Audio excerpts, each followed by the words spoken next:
Of defeat. Hi, everybody. Robert Williamson set to bring you the coverage. Number 3 and number 1, the Parsons coming in with a 3-seed at 6-4 in the regular season in conference play. 7-19 overall. Coyotes 8-2 in the conference in the regular season. 17-11 their overall marks. These two teams have played twice in the regular season and split. Same 5 for both. It began yesterday, begin today. McGrew, Tinker, Morgan Hill, and Edmondson for Snead State. And for the Coyotes, it will be Murph, Slaughter, Goodman, Hall, and Thomas. Yesterday, big wins. Coyotes over the Patriots of Wallace Selma, and Snead State an impressive win over the Pirates of Chatham Valley. Coyotes won the conference. Will they win the tournament, or will it be the Parsons that advance to Bay Minette a week from today? Midcourt, Hill and Slaughter the opening tip. It is going to belong to the Parsons. Slaughter said, hey, I didn't tip it, but I'll take it. The official said, you're part of the tip, you can't take. So it'll be Parson basketball as we get this one underway. Kudos to the folks here at Bishop State. What great hosts they have been. As it is down low to Edmondson off the glass, rebounded by Thomas. I mentioned the split during the regular season. Parsons won on their home floor. Coyotes won on their home floor. So here we are on a neutral floor for both. Murph giving him the Slaughter. Now that is thrown away over to Goodman, but I think off the fingertips of McGrew. So it will stay in Coyote hands. Put in play from the corner by Goodman. Gets it to Slaughter. Well, you've already got a less anxiety-filled start from both teams. Yesterday, it just kind of had this feel that they didn't know what to expect. The excitement of the environment and the significance of the game. Both teams just seem a little more at work today.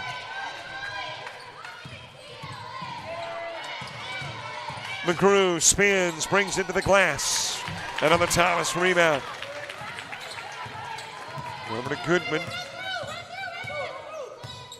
And we are scoreless, almost 90 seconds in. Murph with a miss. Thomas has got her third board. 2 misses. Slaughter off the glass, got the bucket, and will have an opportunity for another.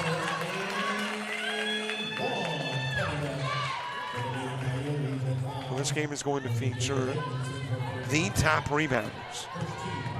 Hill, Slaughter, Thomas are 3 of the top 5 in the ACCC.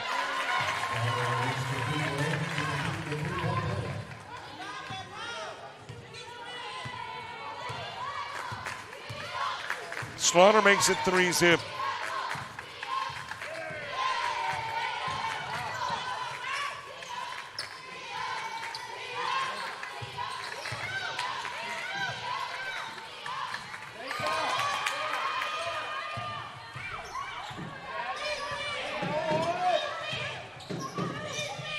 Shot clock running down. Edmondson will shoot free throws as the shot clock was down to 2.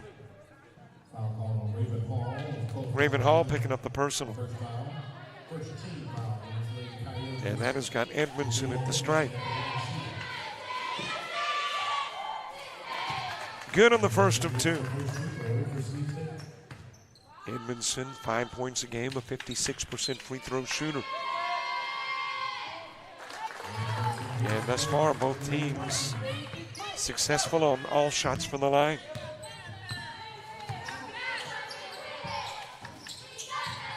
3 for 3 early. Hull over to Murph. Spins to the elbow. Nibbles the rim. Thomas, her 4th rebound, but lost it. And it is Morgan that's got it going the other way. Parsons trying to take their first lead. Tinker rattle it in. And the Parsons by 2.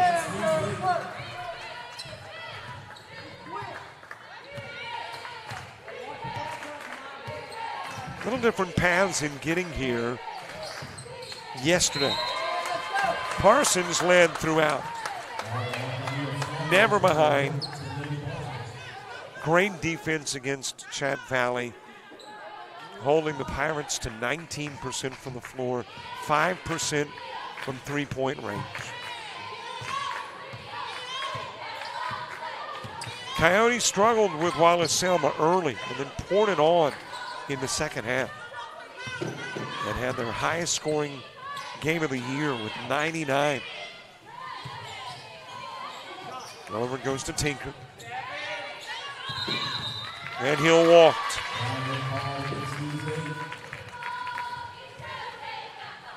So it is Coyote basketball, 6:49 to play in the first.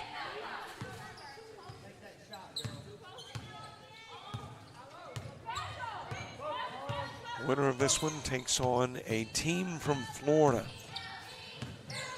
in next week's region, which we will have, by the way. And down in Bay Minette, Dallas Renzi will be there. Murph with the baseline, fed it over to Thomas. Kicks it back out to Goodman. Wow, excellent ball movement. And I think Morgan's gotten banged up a little bit. She's getting taped up over on the sidelines. The official immediately calling time, and I'm assuming there was a little blood, and that was the reason for the stoppage in play. In a 5-apiece game early.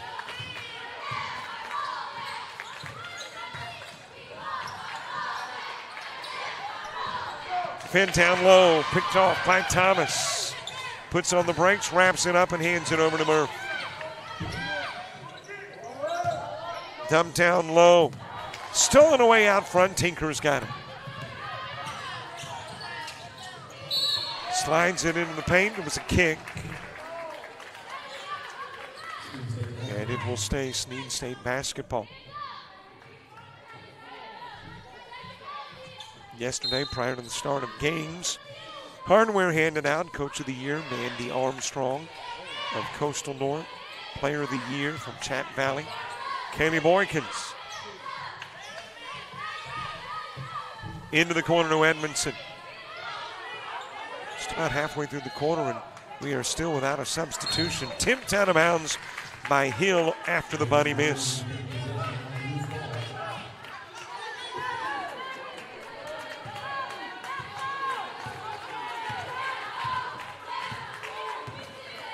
Coyote basketball in a 5-5 game.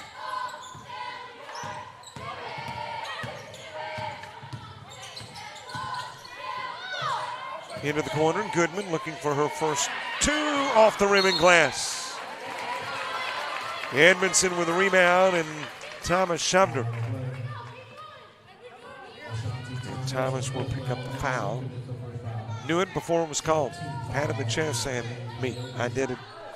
My bad. Both encounters previously a defensive struggle. It wasn't an offensive Donnybrook in either meeting between the two. Murph with the foul. And Tinker will go to the line with an opportunity to break the 5-5 tie.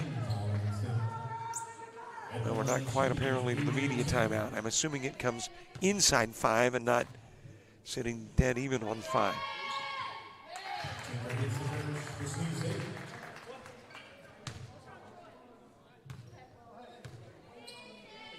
Tinker is 77% free throw shooter. Parsons by 2.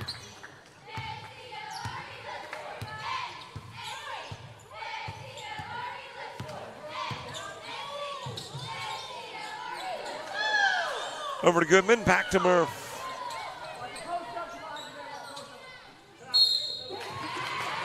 And there is another Coyote foul. This one charged to Slaughter.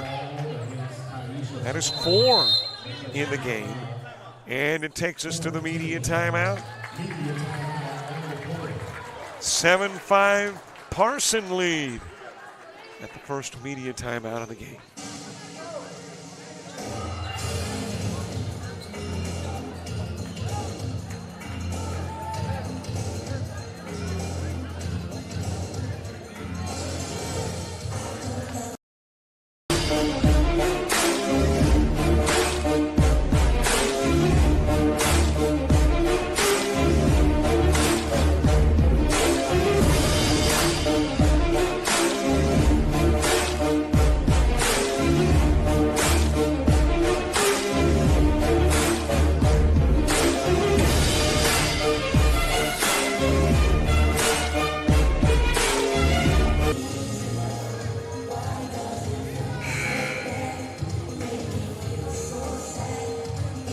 Mobile, Alabama, Bishop State Community College, home of the D1 Wildcats. So a neutral site for this D2 matchup. And an early 7-5 Parson lead.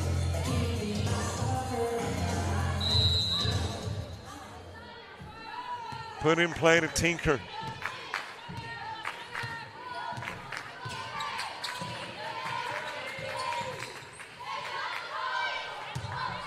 Lob down the hill, off the glass, rebounded by Hall.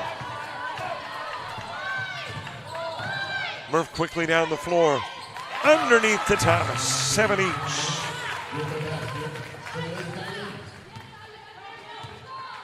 Katie Moore is the game's first substitution coming in for the Parsons. Coyotes have yet to go to their bench. Stolen away by Goodman, reaches out, tips it away, trying to lay it up and in. Drew the foul from McGrew.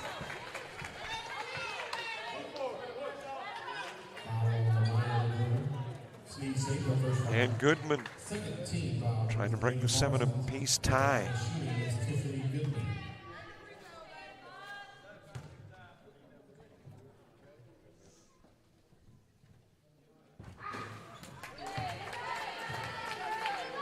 By the way, the former and current ADs of Snead State here, Martin Richard, the former, Casey Underwood, the current. Kamala Goodman misses, which means a missed opportunity on the steal.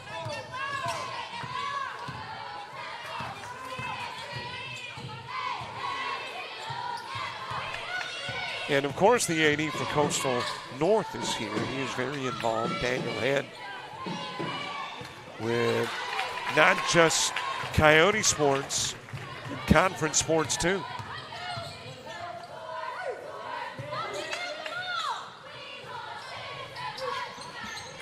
Slaughter with a miss, rebounded by Thomas. Over into the corner it goes. And there is a foul on McGrew. That'll be the second foul on McGrew. She'll come out. Emma Garcia will come in. Meanwhile, the Coyotes have put their first sub in. Murph going to the sidelines, and Tiana Watts checking into the game. Out of bounds off Slaughter, and a block from Moore. Well, we were wondering who would break the 5-5 tie. It was the Parsons. Who's going to break the 7-7 tie?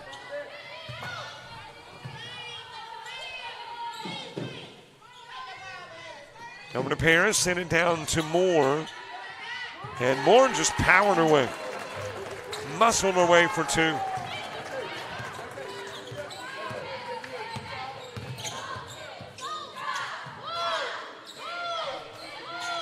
Into the corner to Thomas. Air ball on the 2 try. Slaughter with a rebound. Whips it out to Watts.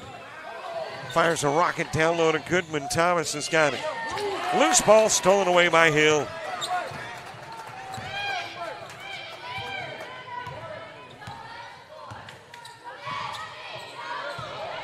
Fed down low to Moore, the miss. Wrapped up by Watts.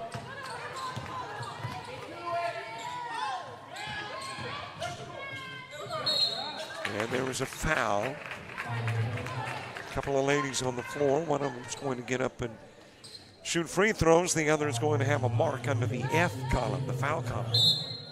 Or the PF, I think, on the score sheet if I were to get technical. Into the game, Tashana Key.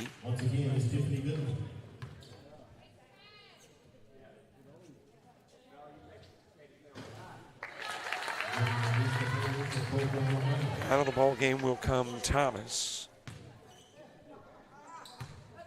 Goodman, who missed two a couple of moments ago, trying to get to the 50-50 mark, and does by hitting two. So here's our next mystery, who breaks apart the 9-9 tie. It has been the Parsons breaking the ties thus far.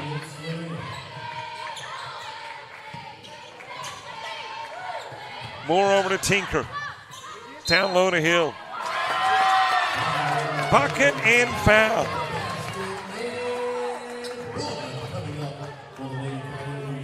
Hall committing the personal.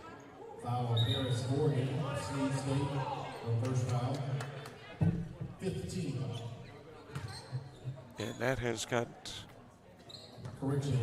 Hill adding the additional one, or at least trying to. And 3 matches the largest lead of the half. Coyotes had an early 3-zip lead. Now it is Snead State with a 3-point lead.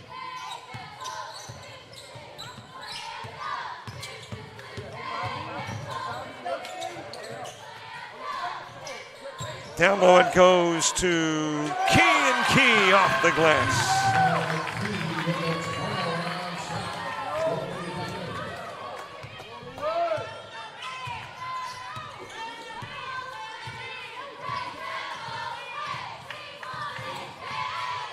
Tinker top of the key. And I'll give it to Emma Garcia. Garcia hit a couple of threes, big threes, in the first half of yesterday's game for the Parsons against the Pirates. Morgan winds up on the hardwood. Goodman trying to reach in and take it away. Got a jump ball. And the possession arrow will give it to the Coyotes.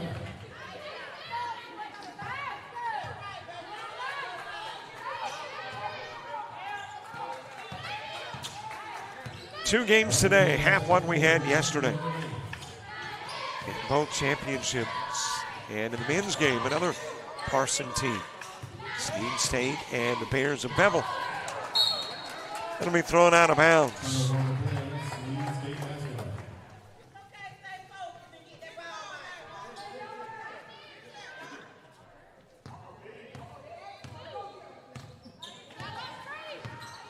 Closing moments of quarter number 1.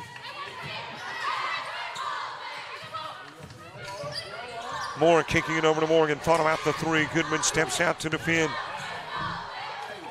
Over it goes to Edmondson. The miss retrieved by Slaughter. And there was a reach and a foul by Morgan.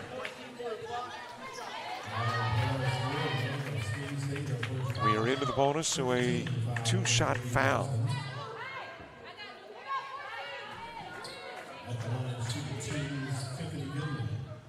Goodman at the stripe, trying to tie it and give the Coyotes the lead. There's the tie, which is what? The 1, 2, 3, 4th one of the quarter. 5, 7, 9, and 12. Missed, but Goodman able to get it back. Key with a miss.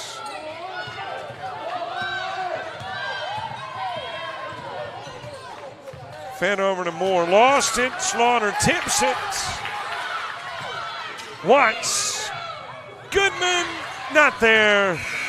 Corner ins. Knotted up at 12. Well, it's just about what you expect in a title game. If one is any indication as to what 2 through 4 is going to be like, buckle your seatbelts. We have got a dandy in Mobile.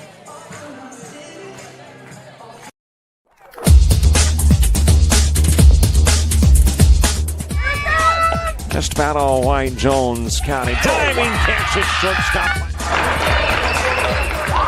Gross.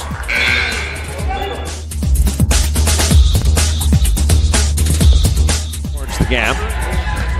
Diving catch in center field by Ben Aklinski. There is a shot towards deep short. Kraft's got it. Long throw over, and he got it.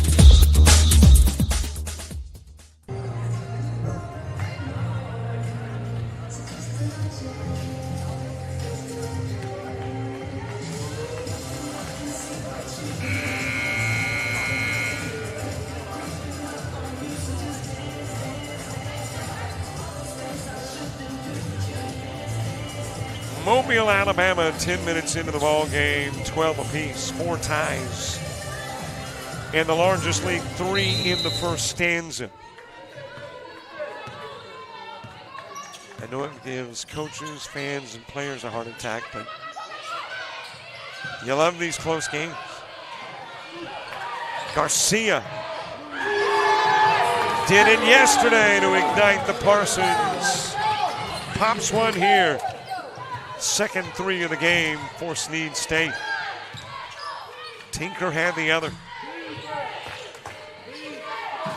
Back it goes to Watts. Brings it to the elbow and then threw it away. General Lennox in the game now for the Parsons.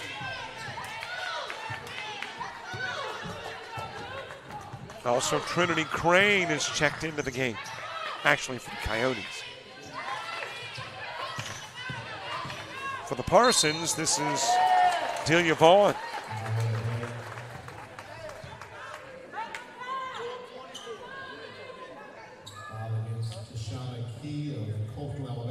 Tashana Key picking up the foul. And Vaughn will go to the stripe with an opportunity to provide us with the biggest lead in the quarter and half.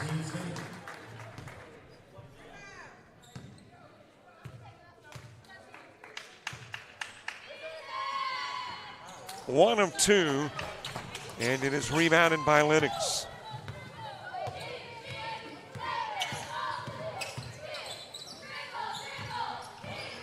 Number goes to Watts, pulls up at the elbow, couldn't get the bounce. Rebounded by Edmondson. And it'll be Vaughn who brings it down.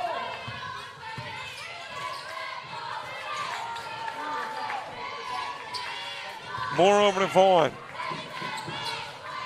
Back out front it goes to McGrew, who's back into the game. I think she's got 2 fouls now. And you got a Slaughter foul.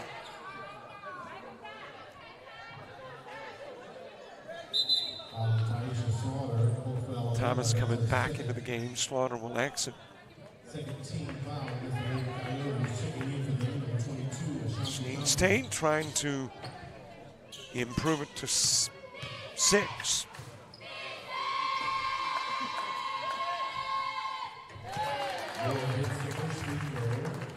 First shot good.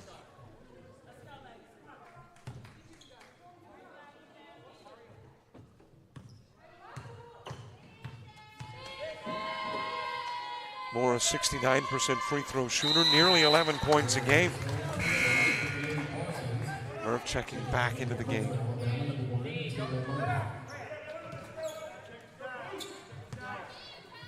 Put in play to Murph. 6-point Snead State lead. We talk about a team that has won the games that matter. Every game that's been significant they've won. Watts taken in baseline and the foul called on Moore. 7-19 coming in, but again, 7 games. 6 of them got them a 3 seed and got them here in the 7th win. Got them to the championship with a win over Chat Valley.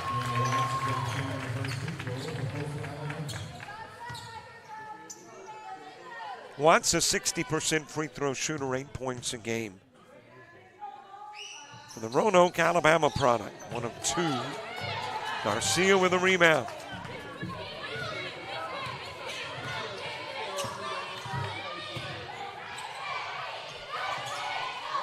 Out front to Edmondson to Vaughn. Down low, Moore off the glass. It is rebounded by Thomas. Murph feeding it into the corner. Lennox back over to Murph, top side. Brings it to the elbow, handoff to Lennox, shoots from the top of the key, hits the 3.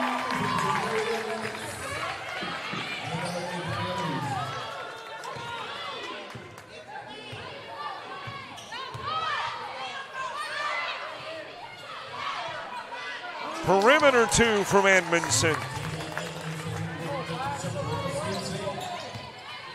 And a 4-point Snead State lead.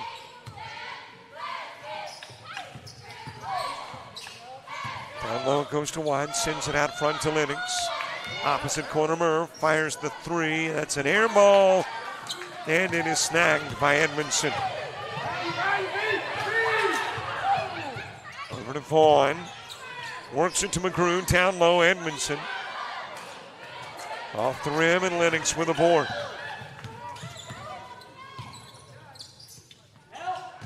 Into the corner. Pulled up Jay. Murph again off the rim. Out of bounds off Moore. Here comes Hill, Tinker, and Morgan back in. Vaughn, McGrew, and Moore will go out.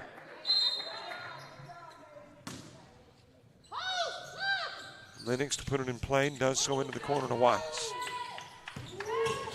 From the elbow, Lennox got the roll. She's got 5 quick points in the game.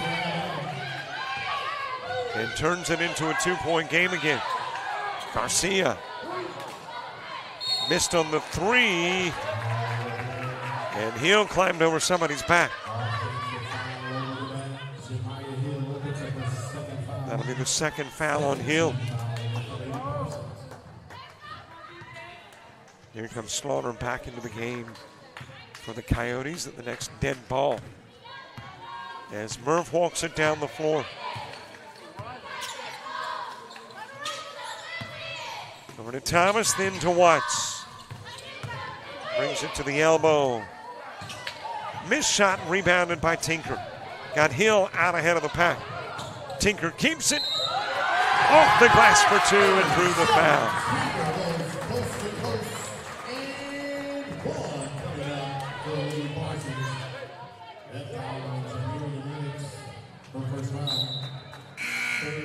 And Tinker to the strike. Vaughn checking in, Watts out. Goodman back in 2.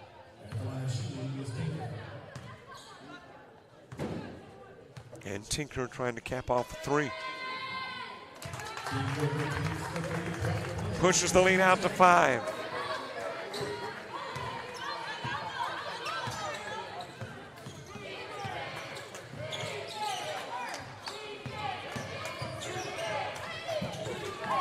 Murph, too strong, just struggling early from the floor for Murph.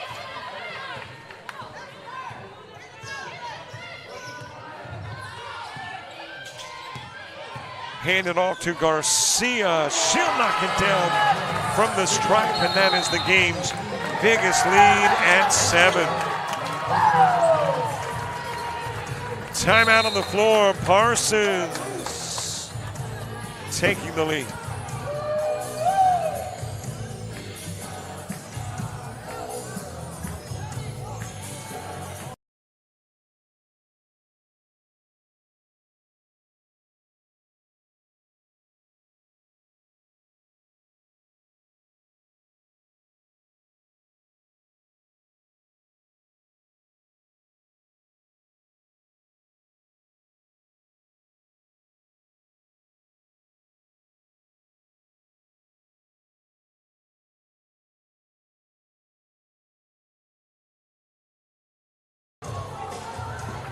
And then young man plumb tuckered out already. He's going like, Mom, I have watched basketball all day yesterday.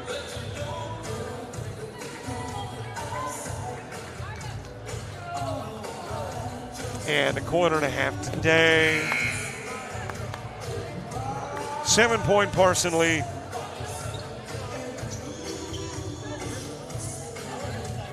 Trying to pull off the upset.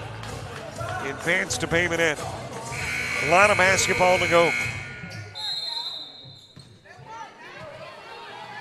And if you look to yesterday, Coyotes did not have a first half yesterday either. Question becomes, though, at some point, you face somebody who won't allow you to win off a half a good basketball. Lennox with a miss, rebounded by Morgan. Over to Garcia. Tinker hands it over to Edmondson. Tinker thinking about the three a couple of times. Nice feed to Edmondson. Drops it in from 8 feet out.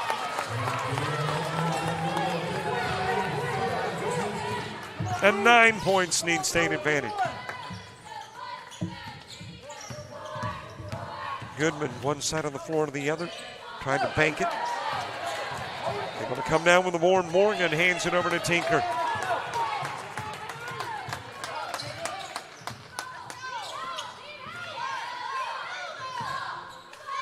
Garcia to Hill.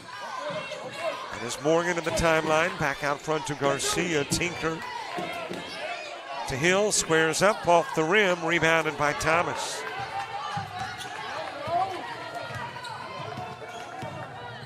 Murph leans in, down low Slaughter. It's swatted away by Hill.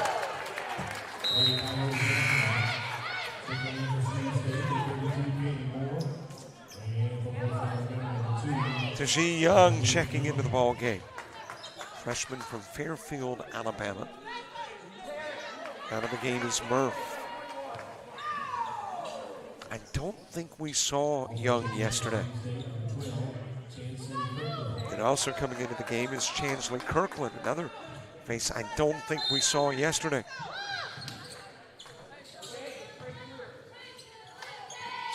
In play to Slaughter.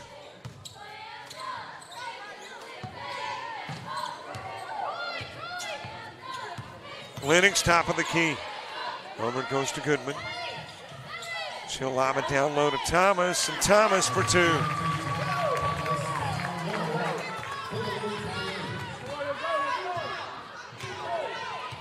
By the way, got basketball today in Americus, Georgia, too.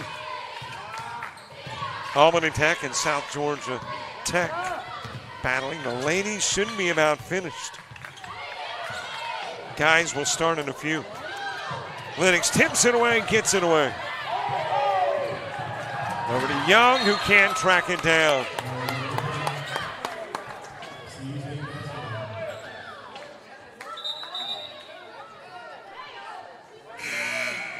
Key coming into the game. Thomas going out, and I mean out of the gymnasium. She didn't head to the bench. She headed to the exit door.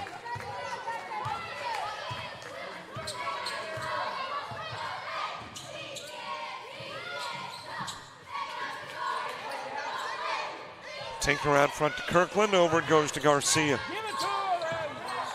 Down low to Moore. Off the rim. Kirkland reaching in and creating the jump ball, she and Slaughter. Possession arrow pointing towards the Coyotes. Kirkland will come out of the game. Back in is Edmondson for the Parsons.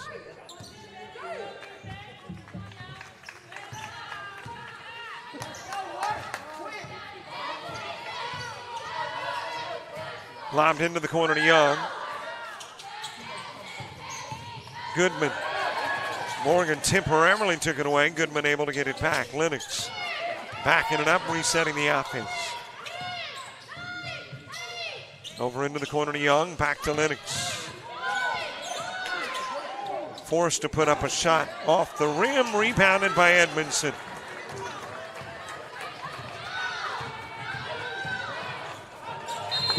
Garcia had the heel out of bounds. So the Coyotes with the basketball.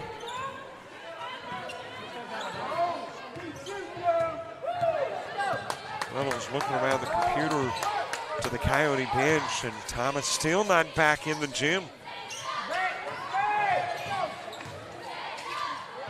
Young down to Slaughter. Powers away to the glass, got the side of the backboard, rebounded by Moore down the floor to Tinker. Goodman reaches in, strips it away.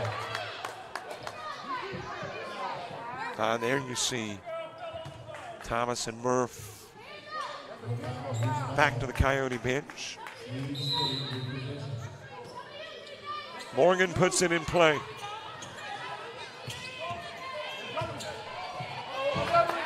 Garcia off the rim with a three, swatted out. Edmondson gets it.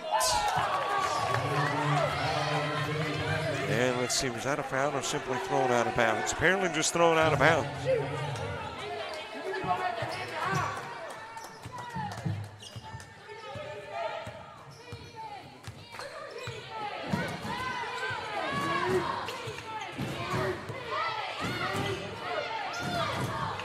Lennox to Goodman to Slaughter.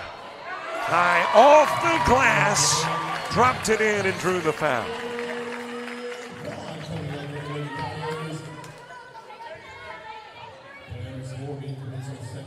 And Slaughter with a chance to get the Coyotes to within 4.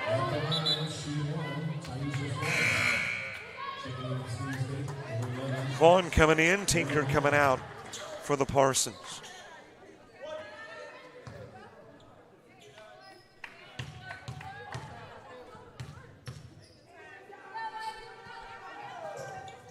Slaughter with a miss, but it's rebounded by Key.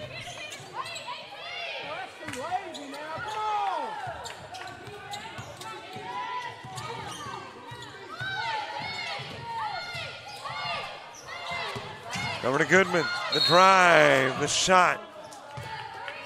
And there is a foul on the floor. And that is Vaughn committing the push.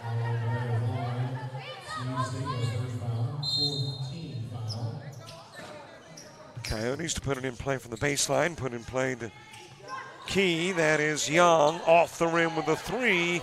Edmondson with a rebound.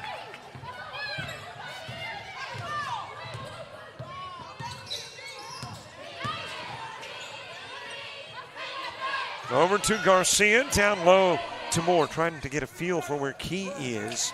Edmondson with a miss, Key with a rebound. Young sending it down the floor to Goodman. Young for three, drops it in. And it's a 2-point game. Parsons stuck on 27. Allowing the Coyotes to get back into the game, down by 2 now instead of 9, 7 unanswered points. Moore with a miss. Lennox bringing it into the mid part of the floor.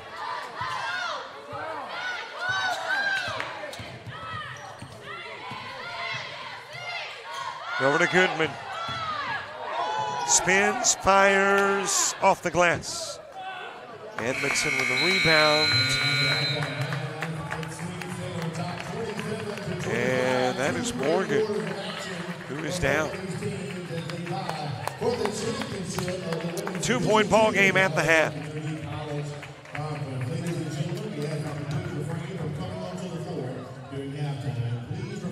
And it looks like Morgan is okay. Let's get to a conversation with ACCC Commissioner Dean Myrick at the half. Great to have with us at halftime Dean Myrick, the Commissioner of the ACCC. Dean, how you doing? We're it's day by day, man. It's that time of year, so yeah, we got everything we have is going right now. So it's a good time of year, but it's a busy time of year. Extremely busy, and as a matter of fact, this is airing in the midst of the Division II basketball semifinals and championships. So let's talk about that for the moment. And I've got to start on the men's side because, man, you talk about parity in D2 men's basketball outside of Snead State. Then you get Bevel State there with a firm grasp on 2. But 3 through 6, man, that was a log jam. It was, and that's a good thing. And when I started looking at it, I'm like, oh gosh, so Thursday I started looking at all the scenarios and putting pen to paper and pulling up all the tiebreakers and head to heads and all of that. And it actually wasn't as close as it was. I mean, when you pull up the standings, yes, oh gosh, you got all these teams 7 and 9. But when you actually broke it down, just sitting here at the table and stuff, it was pretty much already decided before the games even tipped off who the 6 were. Now the seeding 3 through 6, that was completely up in the air. I mean, Chat Valley, if they lost, I believe would have fell to 6th, but they won and finished 3rd. So, but yeah, I mean, a lot of parity, a lot of good teams, and just kind of beat up on each other all year. And so it's going to be a good tournament, I believe. One of the teams that did not make it in with a 7 and 9 mark was because it was their first year in the league, that being Reed State. And to me, when you look at what Reed State has done this year, being competitive in their first year in, that's remarkable. It is, and they did very well. And I was fortunate enough to go to their first home game, and I mean, it was standing room only, a lot of community support. And I know Dr. Boykin, their president, is very, very pleased, and there'll be increasing tenfold next year with women's basketball and volleyball, softball, baseball. So they're all in. Does a school have a mandatory 1-year kind of probationary status per sport, or is that when a school enters the athletics? It's per school. So when a school enters athletics for the first time, I shouldn't even say ever, because Northwest Shoals ran into this last year. Their baseball would have qualified for postseason, but being new, they had that probationary period as well. So I guess in simple terms, Reed State men's basketball was the guinea pig this year, and they did the probationary period, and all the other sports will reap benefits of it next year. So yeah, it's per school, and if they're new or not. So like Gadsden State coming in, baseball and softball, they would not be on a probationary period because they already have a established athletic program. You bring up Gadsden State. Are they coming in with baseball and softball? Baseball is in now. They're playing, doing well, and softball will be in next year. D1, D2. I've been saying over the course of 6 months now, I hope I am right, that this may be the first time ever that there's been both in the ACCC. Is that true? Not ever. It's been a while.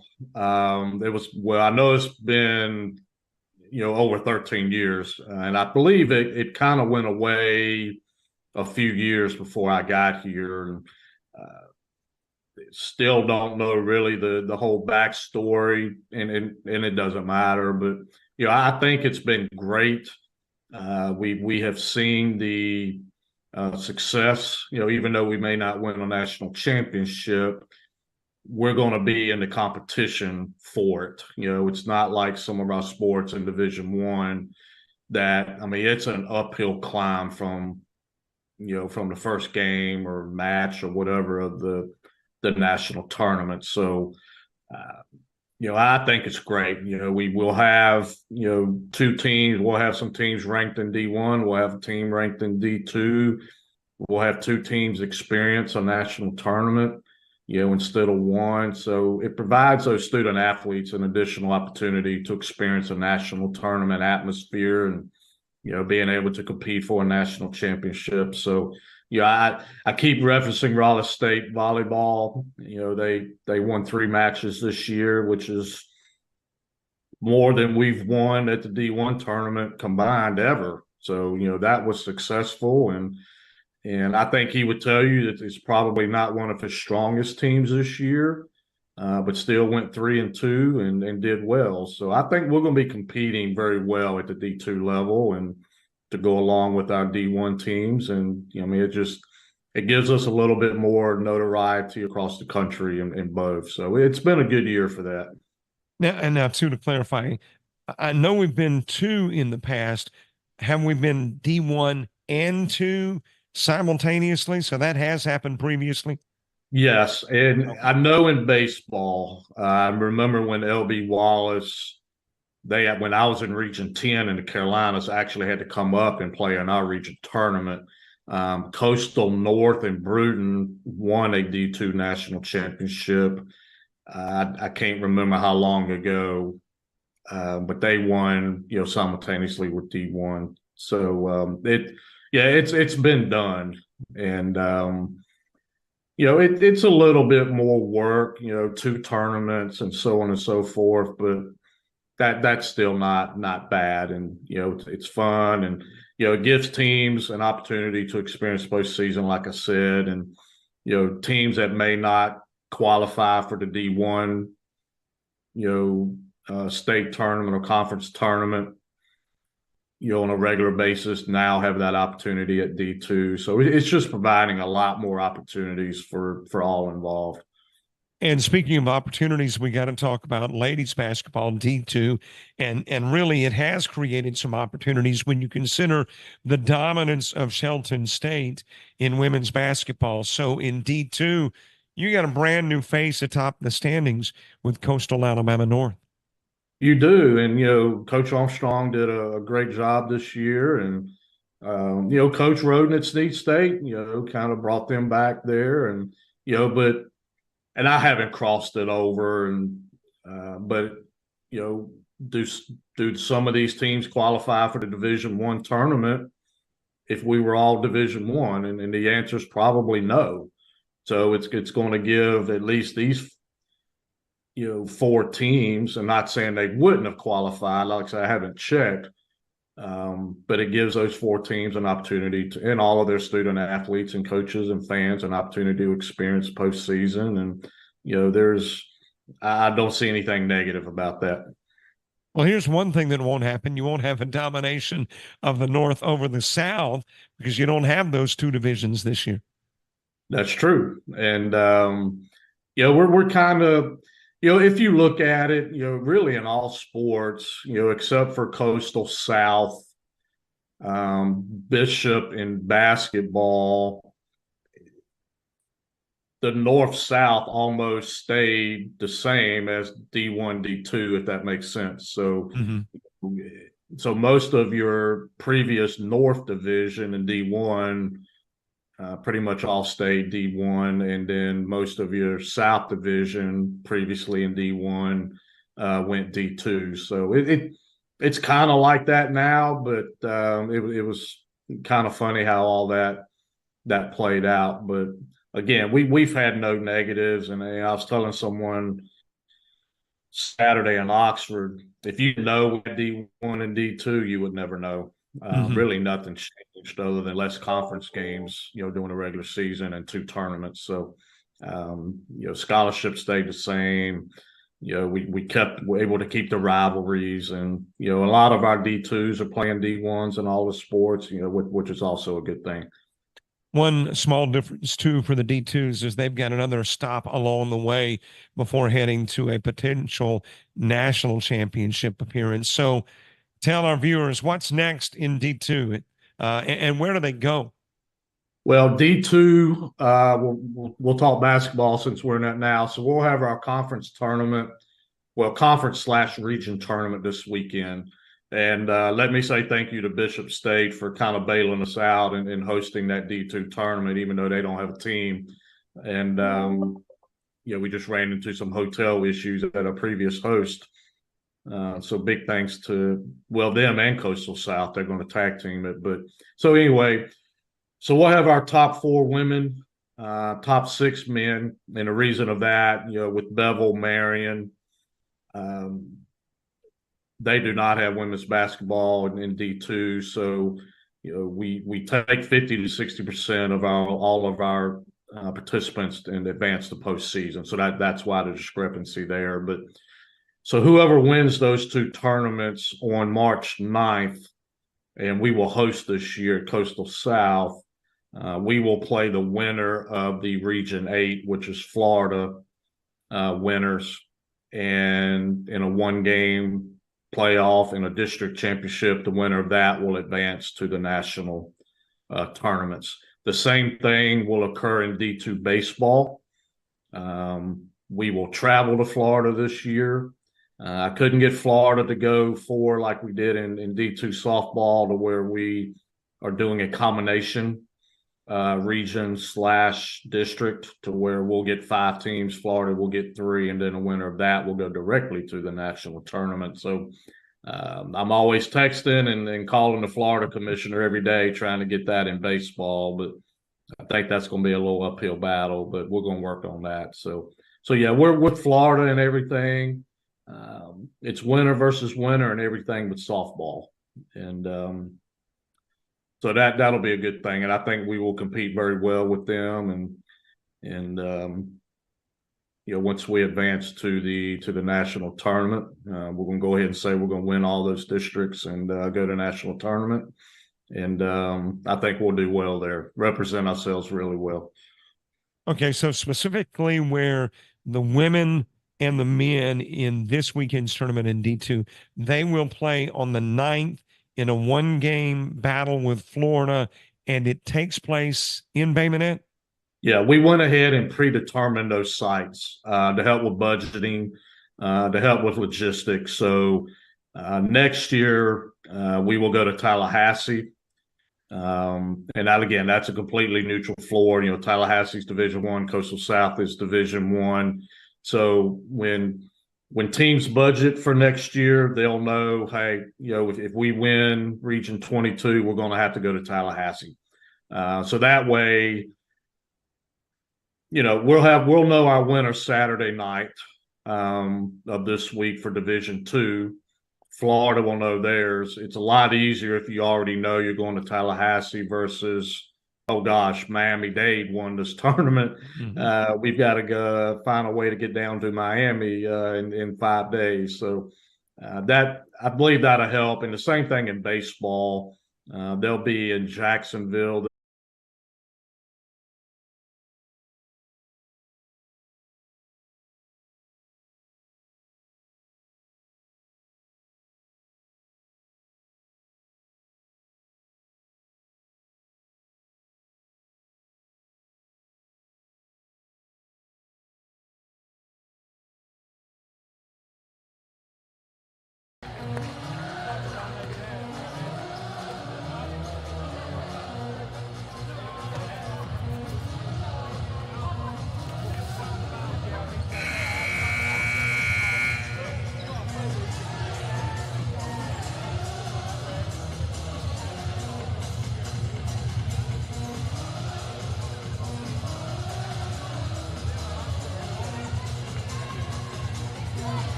Hi, everybody. Welcome back. Half number 2. A little technical snafu at the end of our conversation with Dean Myrick. If you missed it, I know you're on the edge of your seat, right? Wanted to grasp every word. Well, we will have that conversation in its entirety at halftime of the men's game. Or you can find it on our YouTube channel. And speaking of YouTube, be sure to follow us, subscribe, whatever catchphrase works to get you signed up. And it's free, by the way. You just click on the subscribe button. If you're watching on YouTube, if you are watching on the ACCC Sports Network, put JockJive Sports in the search engine, once you get on YouTube. Both teams with the bucket as we begin second half action. Dipped in and out by Murph. Same five that started the game for both begin half number 2. Lob down to Hill. Hill with a miss. Teammates battling for the board. It will be Thomas with it, her 8th of the game. Well, you saw some of the team stats in the first half. Let's take a look at some of the individual numbers. With Parsons, the top scorer was Tinker with 8. The top rebounder, Edmondson, with 7. The assist leader, Tinker, with 3. And if you're looking at foul issues, McGrew's got 2, Morgan's got 2, Hill has 2 for the Parsons. Meanwhile, for the Coyotes, top scorer Slaughter with 7. Top rebounder was Thomas with 7. Foul issue, Slaughter with 2, Hall with 2. Biggest lead in the first half for Snead State. It was 9, and it came at the 4:58 mark, and for in quarter number 2, and for Coastal North, it was 3, and it came about 90 seconds into the game. Points off turnovers, 4 for both. Bench scoring, almost identical. 10 for the Parsons, 11 for the Coyotes.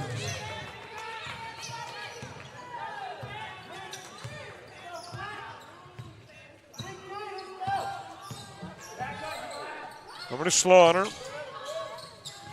Gives to Goodman, half number 2.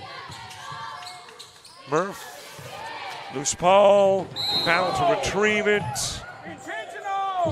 And you have got Morgan with a hard fall into the bleachers. Yeah, she says she's okay.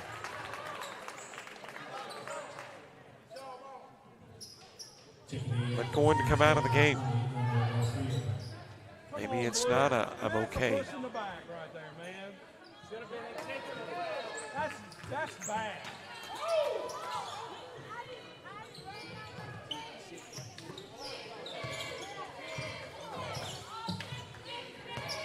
That's bad. 31-27 game as Goodman puts up the 3, hits it. It's a 1-point game.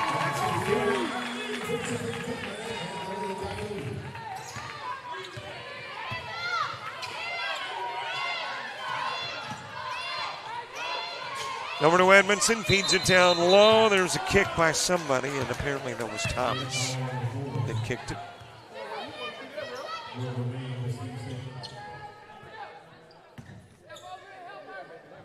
And it'll be put in play for the baseline. McGrew to Edmondson, back over it goes to McGrew. Tinker with it out front. Garcia into the game when Morgan came out. Hill powering away into the paint. Dipped it in and out. Thomas wrapping up the rebound. Coyotes trying to take their first lead since, I guess it was a 5-2 game. And they've got it in the 6:42 mark in the 32-31 game. Over to Garcia. Feeds to Edmondson. Off the glass. Murph with a rebound. Goodman ahead of the pack. Lays it up and lays it in.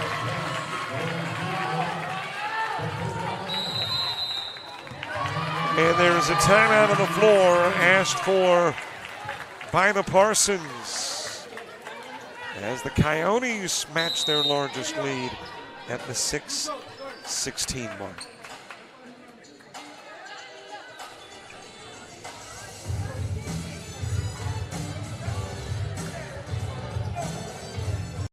University of Alabama Online, where legends log in. a tradition of excellence. Decades of experience in distance learning. Empowering students of all ages. More than 90 degree and certificate programs to advance your career. UA Online. Flexible, affordable, legendary. Let your computer be your campus. Visit online.ua.edu.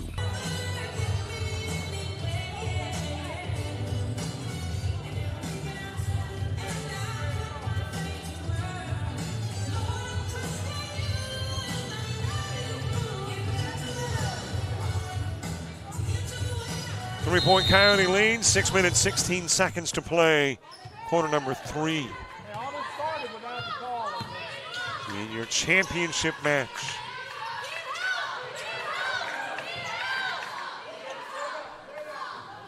Short on the shot by Hill, rebounded by Thomas. Over it goes to Murph.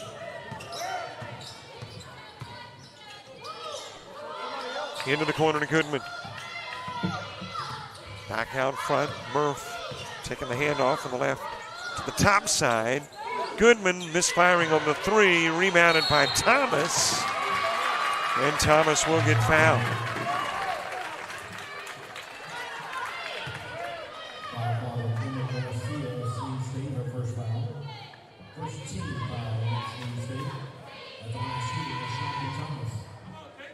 Thomas at the stripe shooting, the number 3 rebounder in the conference. 62% free throw shooter, 8 points a game. As I mentioned, these two teams met twice during the regular season.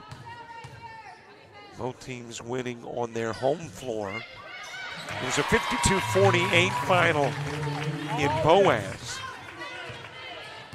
That's 5 points. You didn't call the push in the back. Garcia with it. And when they played down in Monroeville, it was a 9-point Coyote win. Got a push. And it'll be Tiana Watts on the foul.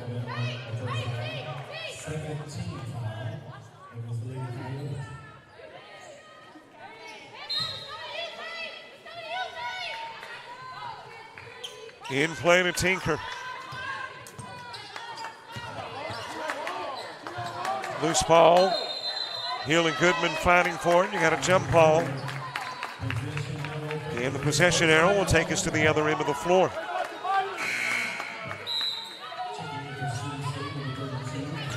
Hill coming out of the game. Katie Moore will check in. And I see Morgan now on the sidelines. Hopefully okay. And we'll be back in the game.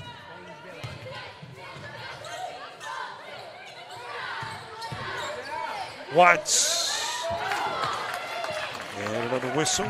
Another Parson foul. That'll be charged to Katie Moore. Second team foul assists for Snead State at the line, shooting 2, Tiana Watts.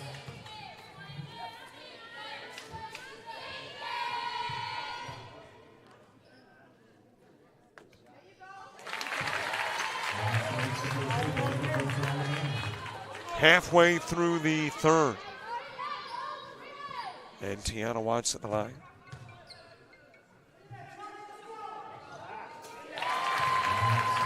And the lead expands, now 7.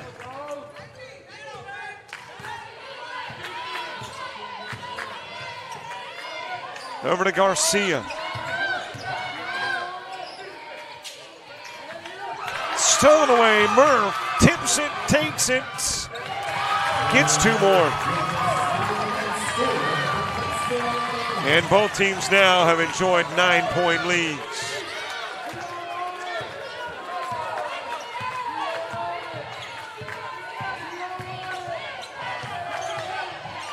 Over to Tinker. Backs up, fires the 2, off the rim, rebounded by Slaughter.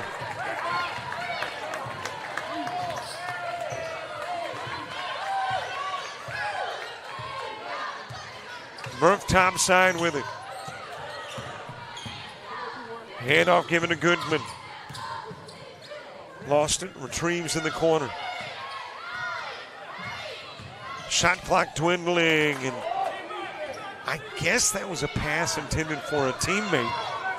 Almost looked like a pass directly to Moore.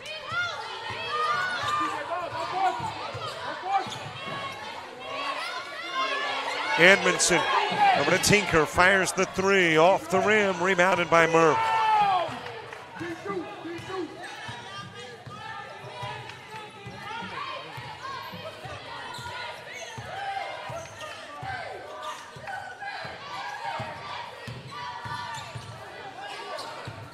Over it goes to Goodman, fires down low, Slaughter with the easy two. Time out on the floor. Coyotes building a double-digit lead.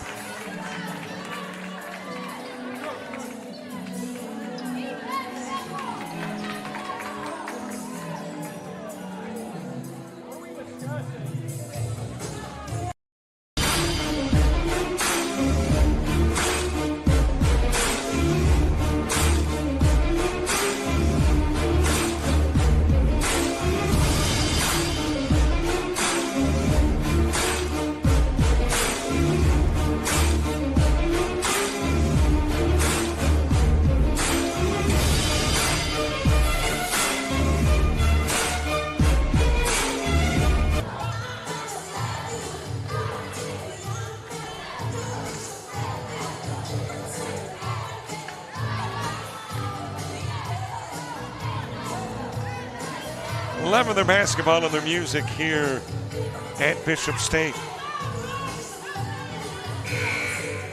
In a 42-31 contest.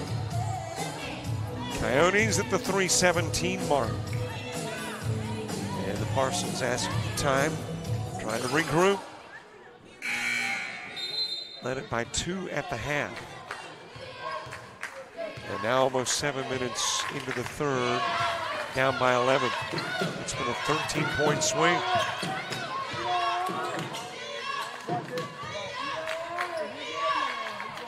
Fed down low to Hill. Off the glass for 2. And the Parsons trim it inside double digits.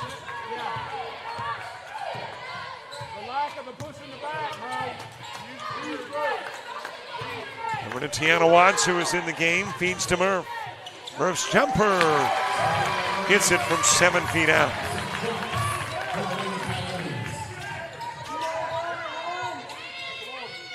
Out front to Tinker.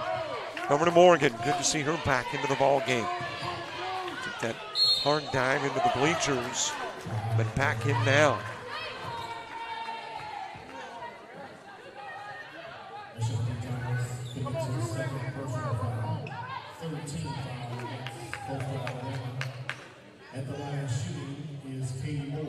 Katie Moore going to the strike. Katie Moore on the season, a 69% free throw shooter. One of 2 double-digit scorers for the Parsons. She averages just under 11. Hill averages just a tad shy of 14. A 62% free throw shooting team. Averaging almost 50 points a game. Couple of more misses and the lead stays at 11.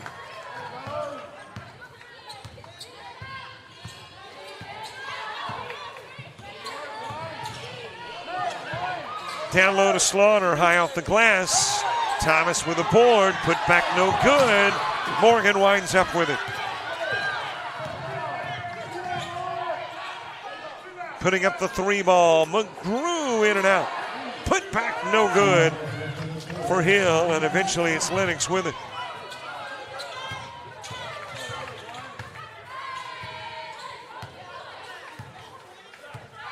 Murph walking out to near midcourt.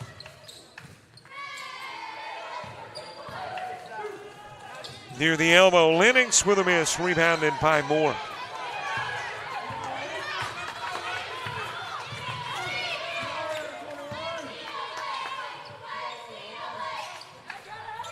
McGrew to Moore with a miss. Slaughter with a rebound. Hands it over to Lennox. Keeps it over to Murph. And the Coyotes slowing the pace down a little bit. Screen set by Slaughter. Murph trying to find that sweet spot on the floor.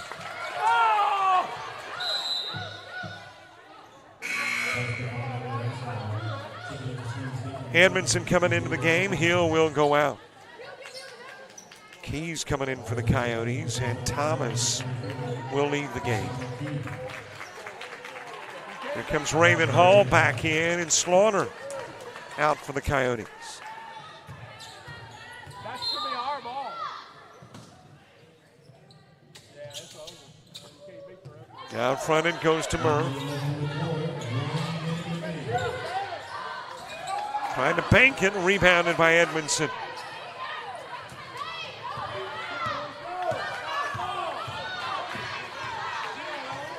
Morgan off the glass and rim, rebounded by Keith. Hands it over to Murph. And Coyotes slowing the tempo down.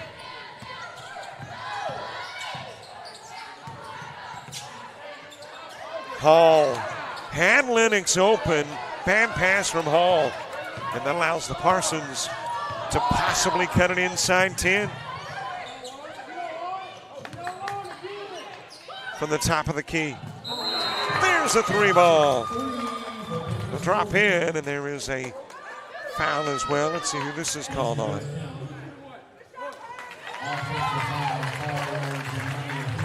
And it's going to be called on Janiah Hill. That'll be her third. The bucket does count.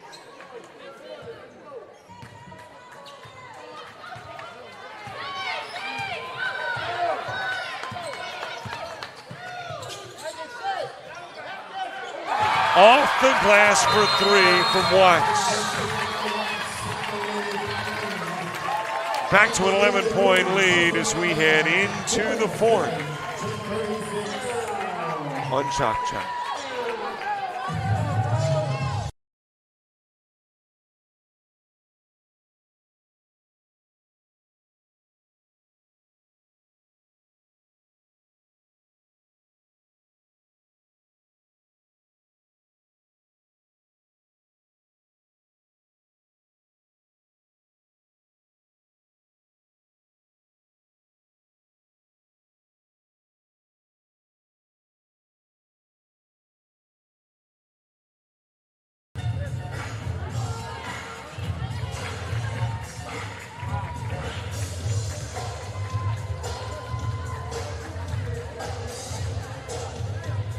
We get ready to head into the fourth and final stanza of regulation, by the way. Had an OT game last night. Who knows? Might have the same today. But at the moment, the lead is 11 going into the fourth.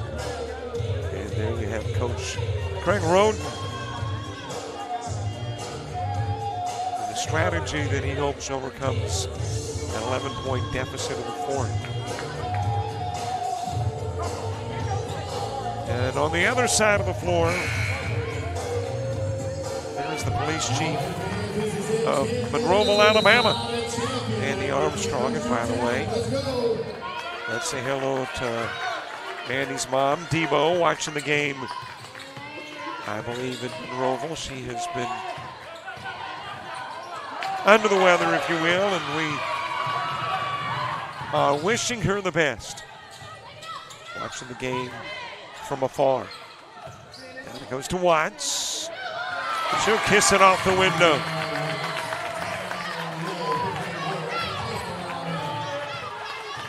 And of course, thank you for watching the ACCC Women's Basketball Championship game.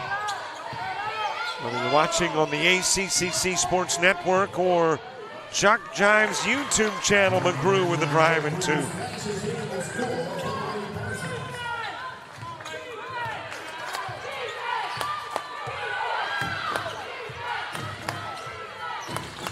An 11-point game with 9 minutes to go. Fed over to Watts. Brings it to the glass, through the foul.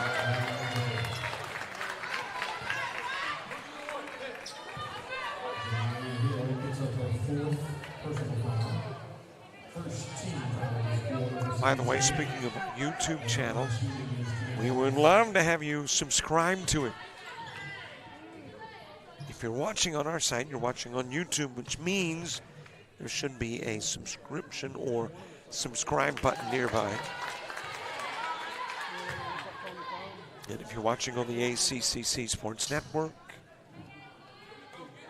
well, maybe you could open up another device. Pick up the phone, open up YouTube, subscribe, and we will thank you. I think we're shooting for like 3660 today. We're taking it by short-term goals. And, of course, you have access to interviews, got conversations with Dean Myrick, Trent Eager, Daniel Head, Madonna Thompson, all within the ACCC and more. Raven Hall picks up her fourth foul.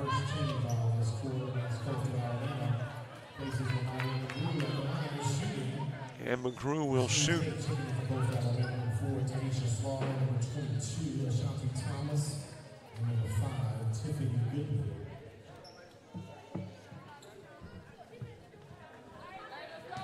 I look to one end of the floor and I see, as I mentioned, Casey Underwood, AD at Snead. I look to the other end and there is Daniel Head, who is the athletic director at Coastal Alabama.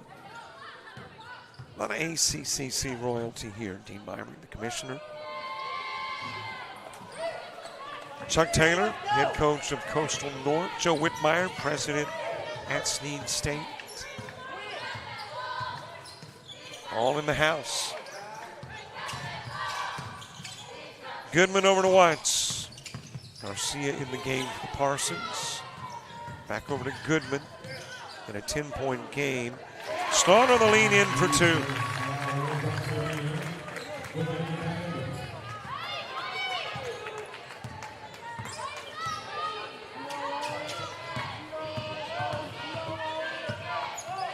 Garcia hands it to McGrew. Back over to Garcia. That is Edmondson for the charity stripe.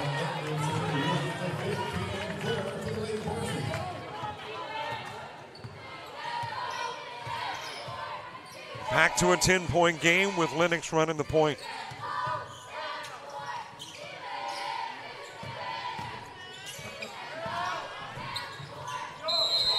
Watts drawing the foul. I think the bucket counts and the and one coming up.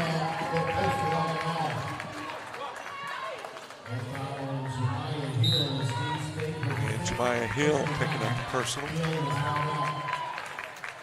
And Hill's fouled out of the game. That is costly for the Parsons.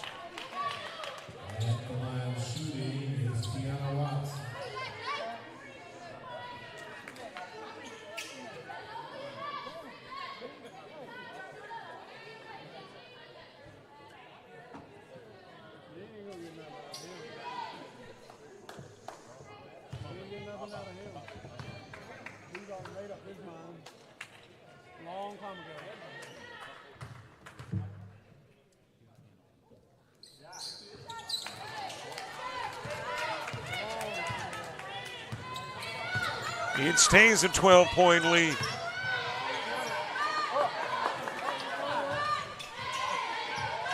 Vaughn's got it out of the corner, bringing it out front, intercepted by Slaughter. To the glass, lays it up and in for the left side.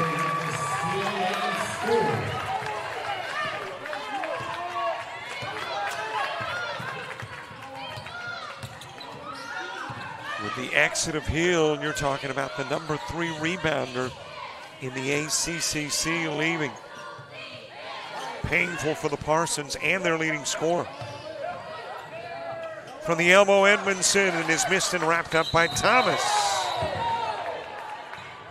And then Garcia creating the jump ball as Thomas winds up on the hardwood.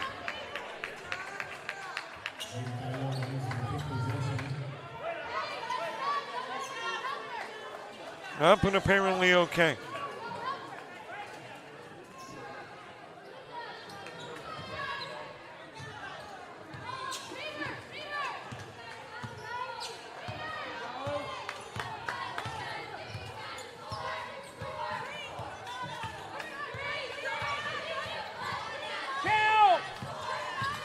Goodman walking in top of the key. McGrew with her each step of the way over to Lennox. Lennox with the 3-ball off the rim. And that will be charged to Moore. So he's backing up. And called with a foul for undercutting Slaughter. Lennox puts it in play to Goodman. And she'll hit it from 8 feet away.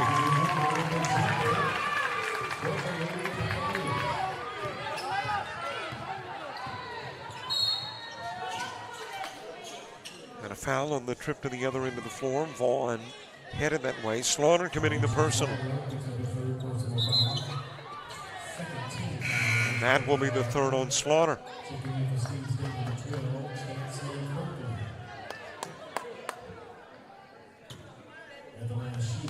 Vaughn shooting.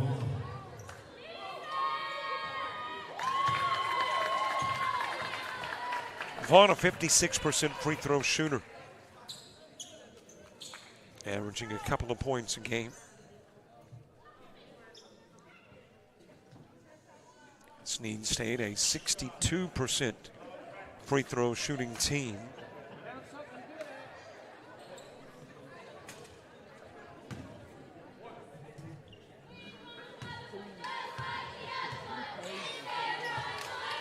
Coyotes by 16.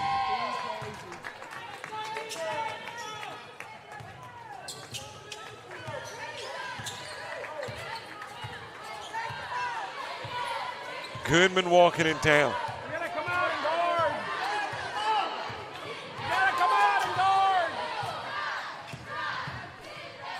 guard. Over it goes to Lennox.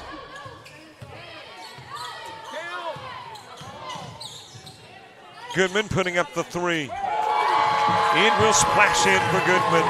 18-point Coyote lead.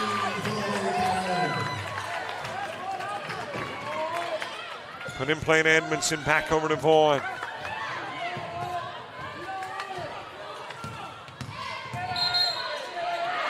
And there is an offensive. That will be charged to Edmondson.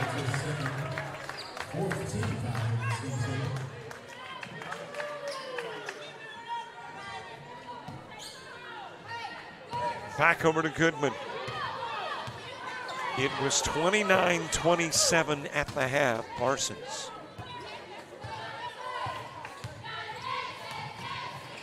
Coyotes putting up 33 thus far in half number 2. And the Parsons 13.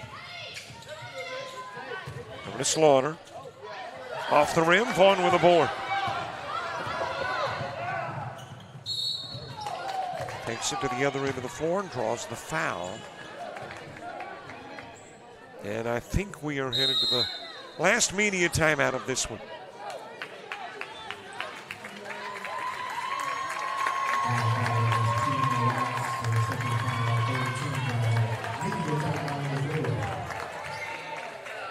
.450 to play. Coyotes by 18.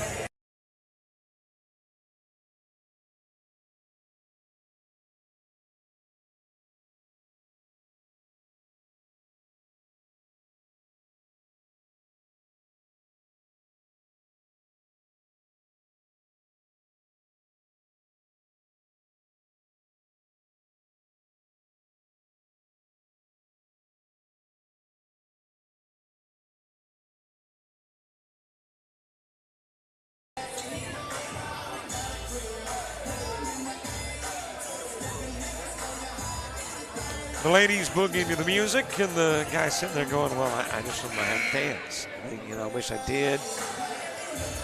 I'd boogie too, but hey, I get it, fella. 4 minutes, 50 seconds left to play. 18-point Coyote lead. Vaughn at the stripe.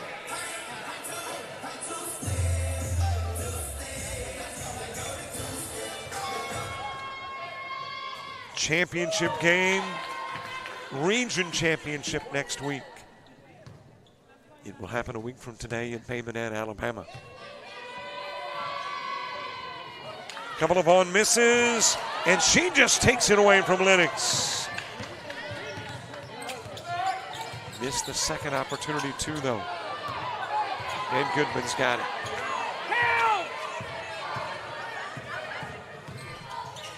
Goodman with a drive. Slaughter, put back not there.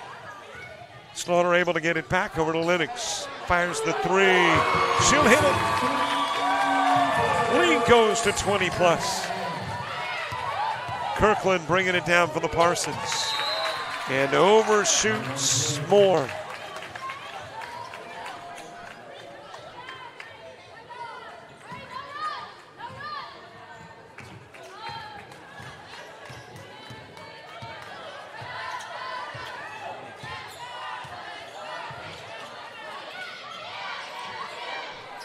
Slaughter over to Watts.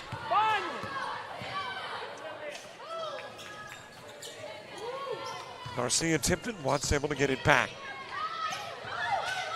Over to Slaughter. Vaughn trying to take it away.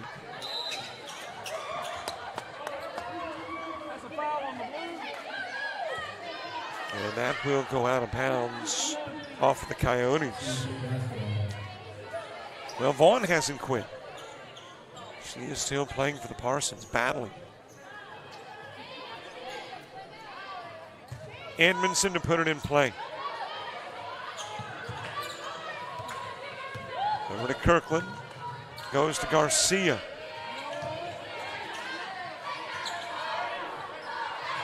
Vaughn with a putback off the Edmondson miss.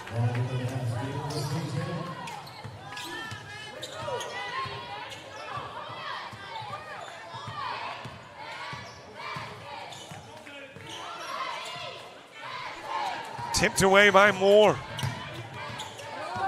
Able to go back and get it was Goodman. A pump from Vaughn. And that is out of bounds off of Goodman.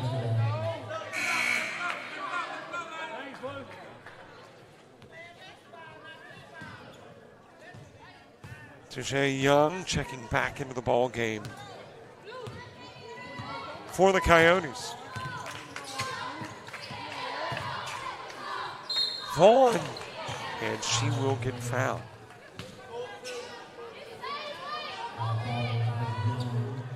So Vaughn heads to the strike.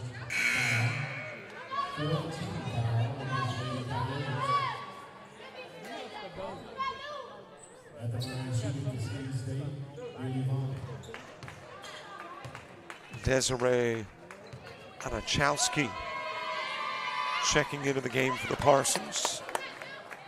5'5" freshman from Cullman, Alabama, which, by the way, is where Jessica McBrayer is now, the head coach of the ladies basketball program.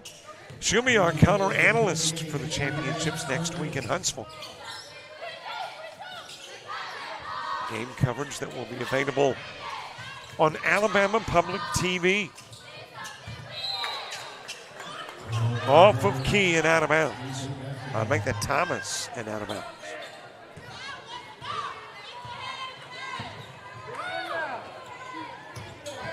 Over to Garcia. Off the rim, rebounded by Anachowski. Garcia will put up another three. This one good.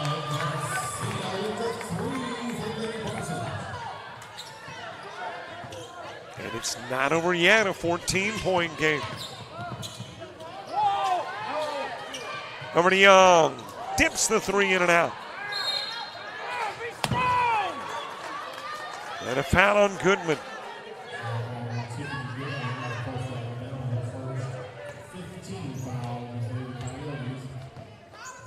And that will take us to the other end of the floor. Katie Moore going to the stripe.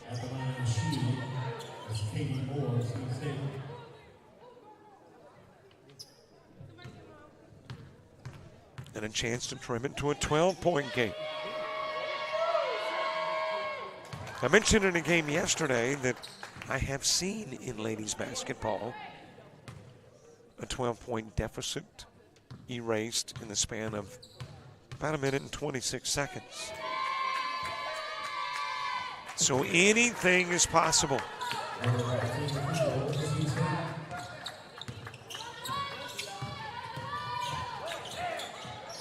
It is a 12-point game.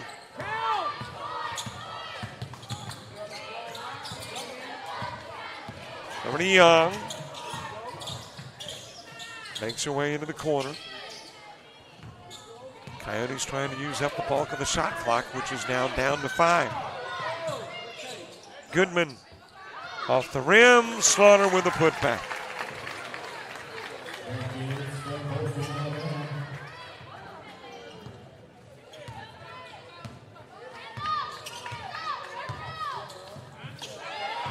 Over to Garcia, 2-pointer, and good.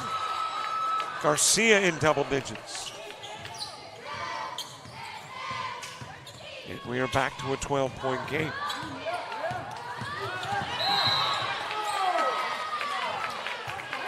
Ganachowski. I know that's Vaughn picking up the foul.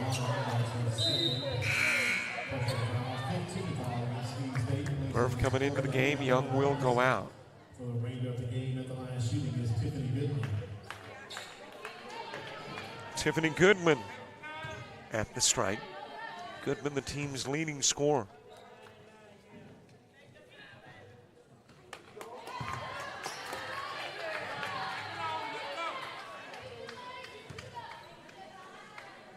Nine points a game for Goodman, and she'll go 0 for 2.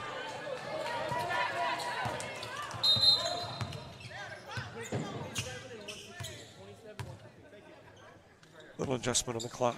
I believe I heard him say 27 and 117, but let's see if that's where we bump things.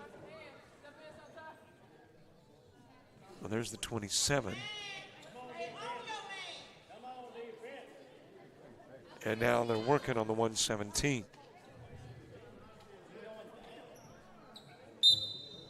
Ah, 116. Given to Vaughn. Vaughn brings it baseline. A little bit short. Out to Ganachowski.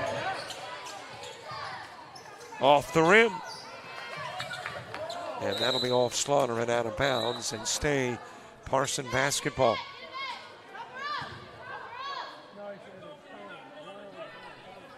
And Slaughter not getting up quickly.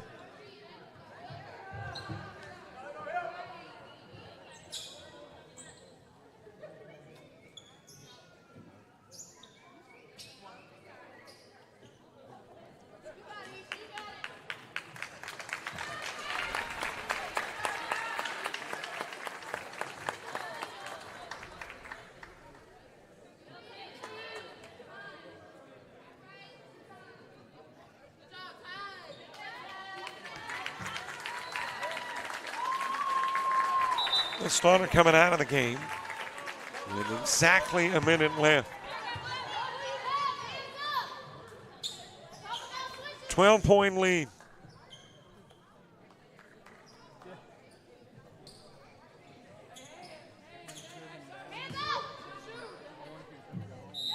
Garcia to put it in play. 10 down low to Moore, off the glass and rim for 2.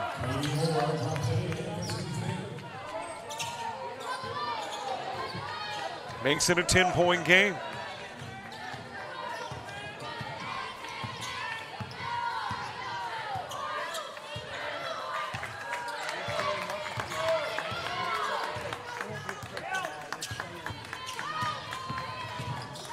Murph flips it over to Thomas. And there is a foul. Let's see who this is on. It'll be charged to Edmondson.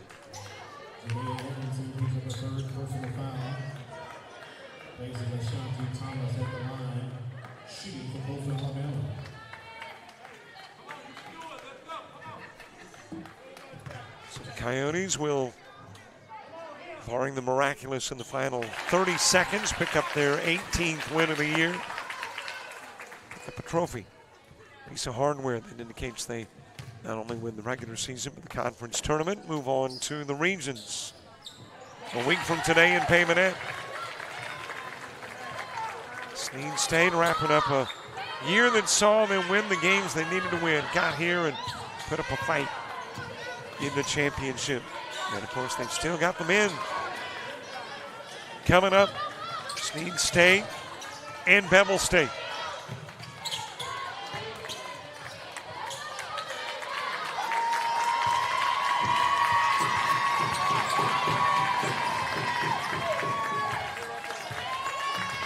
Goodman running the clock out.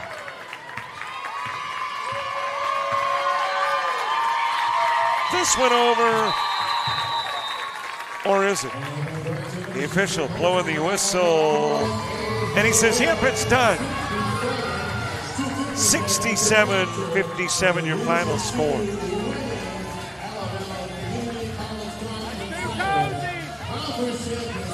And it is Coastal Alabama. The team from Monroeville, Coastal Alabama North, winning the championship 67-57.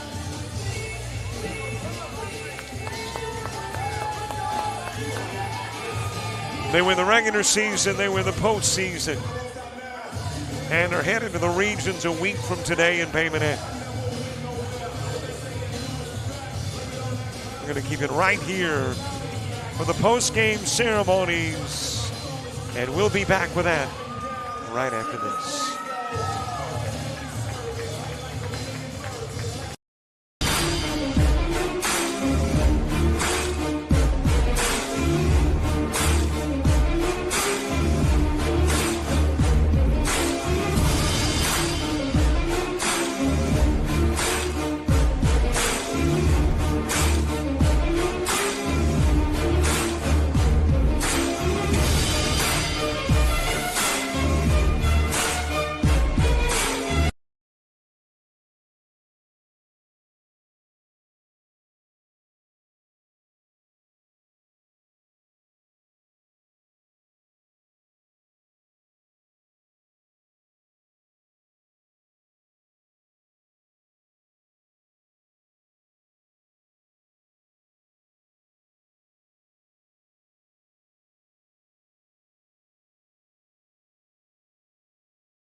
Well, there's the trophy to be presented, and there is the presenter, Dean Myrick,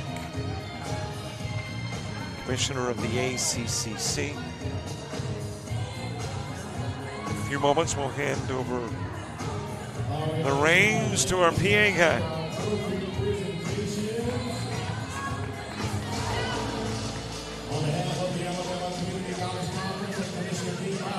And why don't we go ahead and do that right now? Post-game ceremonies at Bishop State.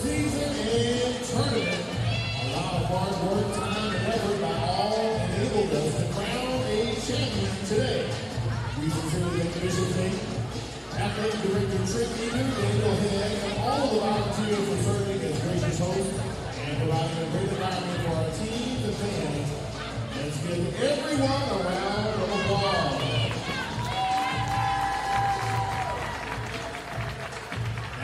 To present the all-tournament team from the conference championship tournament.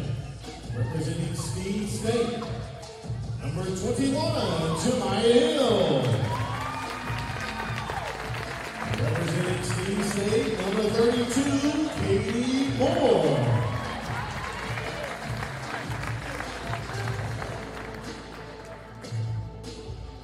Representing Coastal Alabama North, number 5, Tiffany Goodman. And number 21, January Lennox.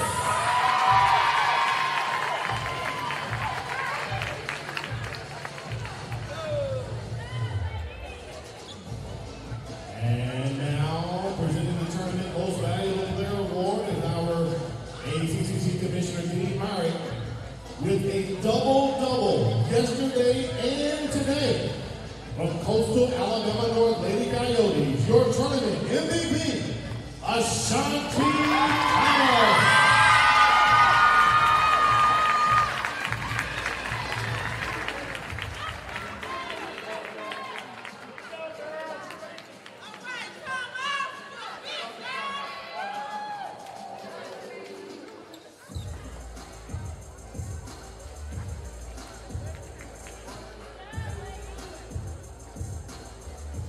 Let's give a big hand to these hard-working players.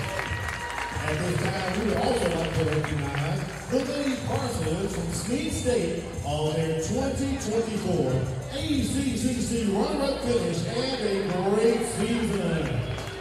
Give it up for the Lady Parsons.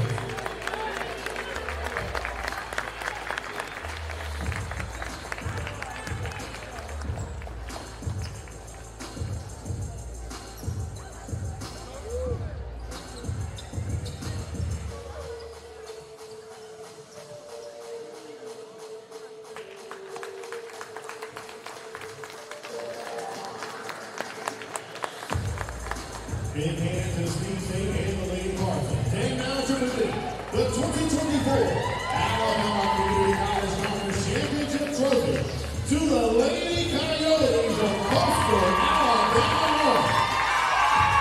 And congratulations on the great season.